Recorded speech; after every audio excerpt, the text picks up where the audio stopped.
Hi, my name is Paula Hamilton, and I'm the manager of account services at Coastline EAP.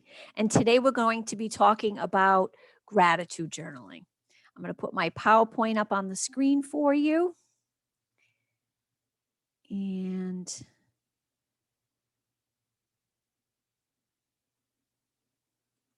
so we're here to talk about gratitude journaling today. We'll be together for about 30 minutes or so. We're going to talk about what is gratitude journaling, the advantages of gratitude journaling, and who it's for. I'm going to talk to you about how to get started and give you some tips for success. And then I'm going to leave you with some writing exercises and a couple of pages of prompts that you can have at home to help you get started and to keep you motivated to continue making this a daily practice. So, what is a gratitude journal? Well, very simply, a gratitude journal is a tool to help you keep track of the good things in your life. It may be a book that you write in, or it may be a digital log. In my previous journaling training, I talked quite a bit around why the science is better around handwriting in a journal versus keeping a digital log. So I am advocating for you, if you are able, to handwrite. You can refer to my previous training located in the mindfulness tile as well as in our webinar tile on our website for the science around this. That training is called Journaling for Stress Reduction, and it's a 60-minute overview about journaling. When you are grateful, you are anchored in the reality of your blessings and in the here and now.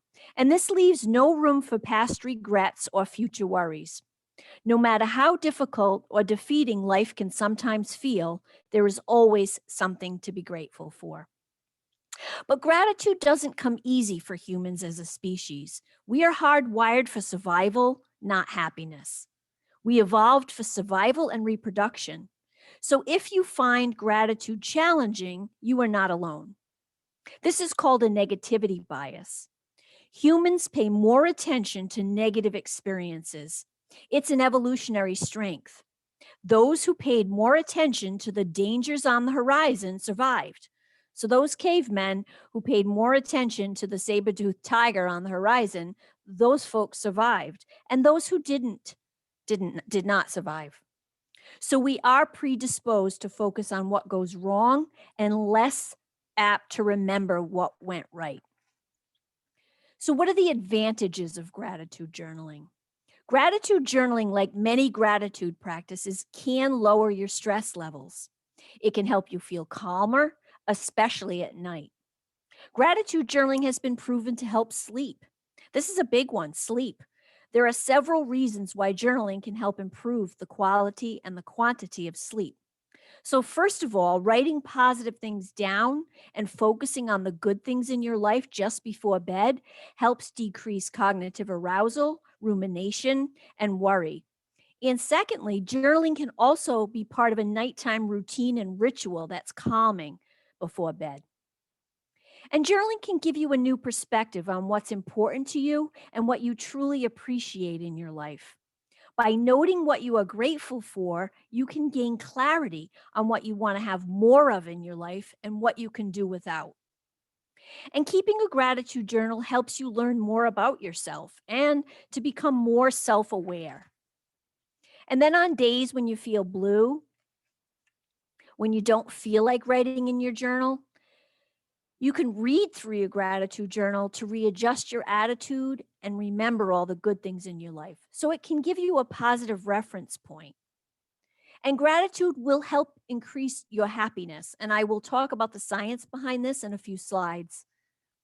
And then people who focus on gratitude will notice a decrease in materialism. Because when people are materialistic, they're typically focused on what they don't have, not what they do have.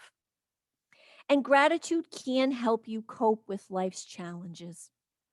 It can also help improve relationships because many times people are grateful for the people in their lives. And people who keep gratitude journals are more likely to express their gratitude to their loved ones and work hard to preserve important relationships.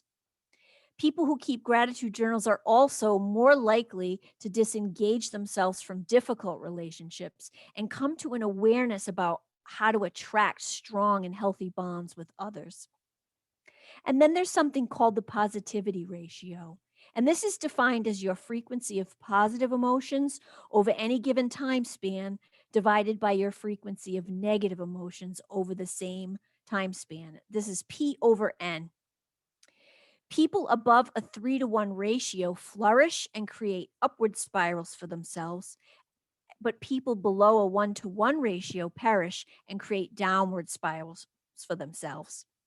Gratitude boosts our ratio by helping us experience more positive emotions, such as optimism, enthusiasm, love, joy, and happiness, while protecting us from the destructive emotions of envy, greed, bitterness, and resentment. And health wise, studies have shown that gratitude journaling helps decrease blood pressure and increases the T cell lymphocytes in your immune system. So it really is a good practice and it's good for you. So, who is gratitude journaling for? Well, it's a good type of journaling for anyone who is prone to ruminating or focusing on the negative.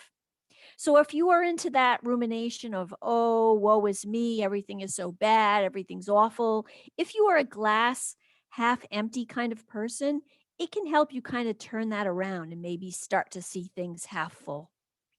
It's also a good type of journaling for people going through a difficult challenge to help them refocus on the good things in their life. It's also good for people who want to make more time for savoring. Savoring is the capacity to notice, appreciate, and intensify the positive aspects of our life. You know, sometimes we go through life on automatic pilot, and sometimes we have to stop and realize that this is the ride, this is our life, and we need to focus on what the good things are that are happening right now in front of us and not look to the next good thing and the next good thing. So, if you'd like to take more time to savor the good in your life, then gratitude journaling is the perfect journaling practice to start. So, how does gratitude increase happiness? Well, as I mentioned, the science around that has to do with the release of two neurotransmitters. Being thankful releases serotonin and dopamine in your brain. Dopamine is the neurotransmitter that makes you feel good and want to do more. So, simply starting this practice will help you develop a habit. And then, serotonin is the neurotransmitter that activates the happiness center of your brain. So, by being thankful, you will start to feel better. And not only giving thanks, but receiving thanks. So, if you do go out into the world and give thanks to some of the people in your life that you're thankful for, their receipt of the thanks will also release the same serotonin and dopamine in their brains. So, it's really a wonderful practice. So, how to get started? Well, the first thing you need to do is choose the type of journal, whether it be a book to write in or a digital log. And I went over a lot of different digital apps that you can use in my last training. So if you're curious about that, take a look at that training. I also talked about the different types of journals you can buy for yourself. You can spend $1 at the job lot, and or you can spend $300 on a leather bound really special journal. I recommend you just get something really decent for yourself, something where the pages won't fall out, something that's archival quality, possibly that the pages not going to fade over time. Same thing with the ink that you use. Make sure it's something that's archival quality so it doesn't fade. But just something basic to get you started. The second thing you need to do in order to make this a habit is to create a ritual around the journaling. Find a comfortable spot in your house without distractions and try to do your gratitude journaling at the same time each day. Or if you decide to do this only a few times a week or once a week, pick a day, pick a time, and try to make it a ritual. When you do the gratitude journaling, it's also very important to be as specific in your gratitude as possible. I am grateful for blank because of blank. By focusing not only on the what, but the why, helps you consider the actions that led to that good result. When you see the positive correlation, you'll do more to attract good things in your life. And gratitude journaling is best done before bed. This one in particular, journaling practices can be done at any time of day, but gratitude journaling in particular, for the best effect, is done before bed. Because studies have shown that focusing your attention on the blessings in your life just before sleeping will help you fall asleep faster and have a more restful night. As I mentioned, the reasons around this have to do with the calming ritual you create with your journaling practice, as well as where you are focusing your conscious thoughts. The conscious thoughts about the good in your life will allow you to explore happier, unconscious thoughts with your dream material. Similar to how we tuck a small child into bed, we don't play a newsreel of all the bad things that have happened to them or in the world or to family members. We focus on happy memories, good intentions, things they should be looking forward to, the good things that have happened. We tell them stories. We may say prayers, set intentions for other people in their lives. So similar to how we tuck a small child into bed, I really want you to think about tucking yourself into bed the same way. Put the phone away unless you're using it to journal. Don't do the doom scroll, looking at all the bad news in the world just before you're going to sleep. Take out your gratitude journal and really focus on the things in your life that bring you happiness and joy and thanks. Now I'm going to give you some tips for success, and we'll turn our attention to some writing exercises.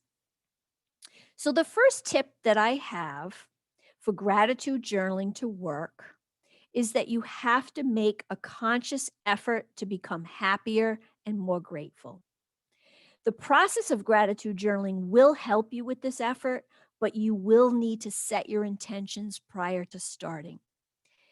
Set your intentions to expect that there will be stress and bad things in your life, but make a conscious effort and decision to open yourself up to true well-being and happiness. If you do this, you will be less apt to miss those uplifting moments and begin to have your radar out for them. By setting your intention, you prime your brain to be ready for positive experiences. There's a new science of stress. We've been demonizing stress in the psychology field for the last 50 years. Lower stress, minimize stress, get stress out of your life, how to remove stress. The new science of stress indicates that how you think about stress matters. People who view stress as their body's way of preparing for a challenge actually cope better physically and mentally to stressful events. Studies have shown that participants who learned to view their stress response as adaptive lived longer and had less stress-related illness. What studies have shown is that chasing meaning is better for your health than trying to avoid discomfort. In other words, go after what it is that creates meaning in your life and trust yourself to handle the stress that follows. So go for depth over breadth in your journaling. It's more important to really drill down to the most meaningful aspects of what you are writing about rather than a long list of things or many, many pages of more superficial material. And get personal. This is your book. It's for no one else but you. Really try to connect with what you're writing about. And I'll show you what I mean by that in the next slide. And if you have trouble figuring out what you're grateful for, try subtraction. Try focusing on writing about what your life would be like without a certain blessing. And focus on small surprises that happen to you throughout the day. Take notice of those things, write them down throughout the day if you need to. I had mentioned in my last training to use the notes feature on your phone to remind yourself of something you may want to write about later, because it may go out of your brain. By nighttime, you won't have thought of that sweet thing that happened earlier in the day. So now I'm going to give you an example, and I'm going to go through this example with you the way it went down for me. And this is just to help you understand that something really small can be very meaningful if you spend a little time thinking and writing about it. So the first example is during the pandemic, name something, and this could be a person, place, or thing that has brought you some small measure of joy. Well, for me, that would be my bird feeders. At the beginning of the pandemic, I bought bird feeders for my deck so that I could watch the birds while I was working from home. Why have they brought me joy? Well, they've been a nice conversation starter in my family. We're all enjoying seeing the different types of birds that we never knew existed, learning their names. And I never really thought about the birds in my neighborhood. So it's been joyful and exciting to have visitors when we can't have other people visit. So, searching a little deeper, what do the birds represent to you? Well, the birds represent hope. This crisis we are living through will end and the birds will still be out there doing their thing, living their lives. They're not even aware there's a global pandemic going on. So, hope for a more normal time. They also make me appreciate the small things. Okay, so now you need to go deeper still. Why birds? What else do the birds remind you of? And that's when I had an aha moment. And it took my husband asking me how I knew that the bird that was on my suet feeder was a red bellied woodpecker. And I said, I don't know. I don't know how I knew that. I just did. And then I remembered that the birds remind me of my grandfather and the nature walks that he would take with me and my brother and my little cousins when I was little. He knew all of the birds and their names and habitats. He's the one who taught me about the birds. And those were some of my happiest childhood memories when I was on those nature hikes with him. I felt safe and I felt happy. Safety, happiness, pandemic, fear, and sadness. Hmm. So I've surrounded the perimeter of my house with birds because they make me feel safe and happy. So you see, what started as a simple, small thing, I am grateful for my bird feeders, can really open you up to more meaningful things in your life if you just dig a little and allow your unconscious material to come forward. Because I promise you, when I was putting those feeders in my carriage at Job Lot, I was not thinking about my grandfather and how the birds would make me feel safe and happy. So that's just one example of how an exercise like this can start off, you know, pretty superficial, but drilling down just a little bit deeper, you can really get to some really wonderful material.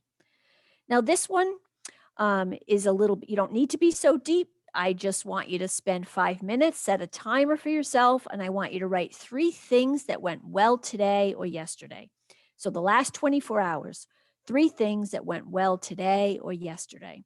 The items can vary from the mundane to, my partner brought me a coffee and I didn't even ask for it, to the extraordinary. My sister had a healthy baby. I mean, it really can vary.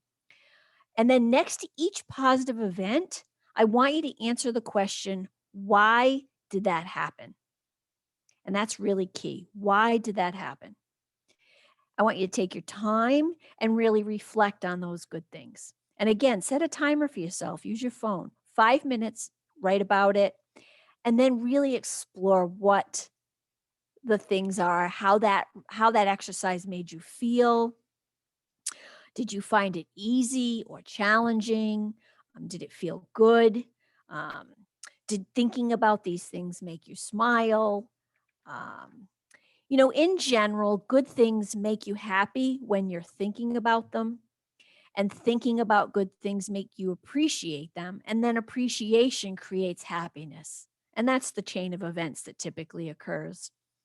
Studies done by Martin Seligman and others have shown that you can increase your happiness by 10% if you practice this exercise every night for just 1 week. And that 10% of increase in happiness will last for 6 months or more. That's what studies have shown. So this really can be a very life-changing practice if you can get yourself into that habit. So that's one exercise. The next exercise is called Look to the Future. And I want you to choose an experience, event, activity, or even a relationship. Let's call it X. It's one that may be ending soon.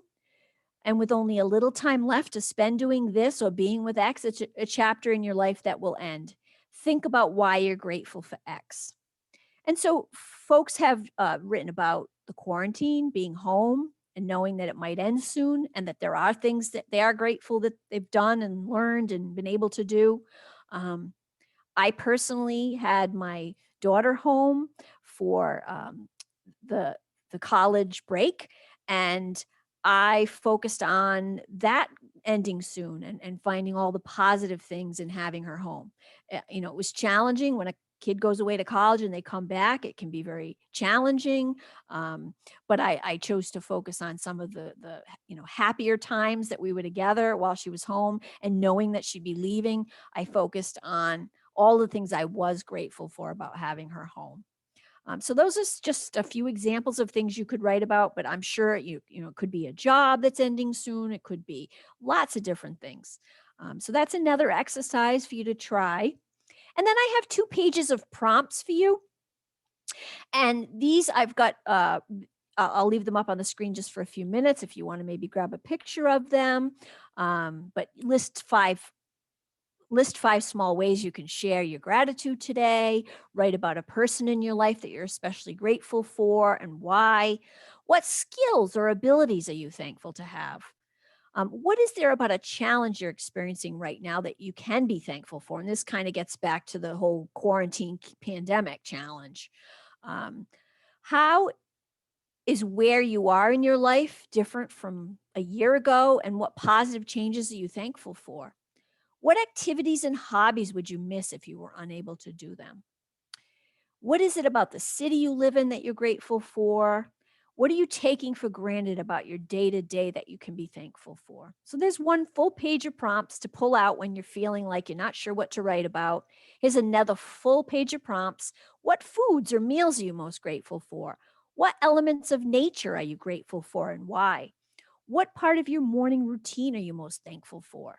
Write a letter to someone, dead or alive, who has positively impacted your life, however big or small. And I'm going to further say that if you write a letter to someone who is alive, who is in your life, who's positively impacted your life, and you're able to read it to them or deliver it to them. But more importantly, if you're able to read it to them or have them read it in front of you, you can share in that gratitude. And what's something you're grateful to have learned this week? Or when is the last time you laughed uncontrollably? Relive that memory. Write about the music you're thankful to be able to listen to and why. And who has done something this week to help you or make your life easier, and how can you thank them? So, those are just some examples. And honestly, you can buy gratitude journals filled with prompts, or you can Google prompts. There shouldn't be any excuse not to be able to write about something in your life that you are grateful for. Thank you for your time. If you have any questions about this training or you have any suggestions for further trainings, feel free to email me at phamilton@coastlineeap.com. If we can help you with anything, give us a call, 800-445-1195, or our local Rhode Island number, 401-732-9444. And please check out our website at www.coastlineeap.com. And the login is your company name. Feel free to contact us if you're not sure what form of the name or initials we're using for you to log in. You can check with us. We have a chat feature. You can chat with us and ask us for the login if you're not sure. And please, please check out some of our other wellness sessions. We have live ongoing sessions weekly. Check out the calendar on it's in our mindfulness tile. It's also in the login page on our website. Stay well, be safe, and thank you very much.